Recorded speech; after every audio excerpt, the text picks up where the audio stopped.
Updating your personal information on your child's Schwab account is essential to ensure that your records are accurate and up to date. Follow these steps to make the necessary changes. Step 1. Log into your account. Before changing your settings, use the sroc.com link in the description to open the password strength checker, then update your password if needed. Step 2. Navigate to account settings. Once logged in, locate the account settings or profile section. This is typically found in the main menu or under your account profile icon. Step 3. Select personal information. In the account settings menu, look for an option labeled personal information or contact information. Click on this option to view your current details.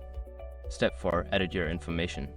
Review the information displayed and select the fields you wish to update, such as your address, phone number, or email. Enter the new information in the provided fields. Step 5. Save changes. After making your updates, look for a Save or Submit button at the bottom of the page. Click this button to ensure your changes are recorded in the system. Make sure to log out of your account after completing the updates for security purposes. Keeping your personal information current helps maintain the integrity of your account.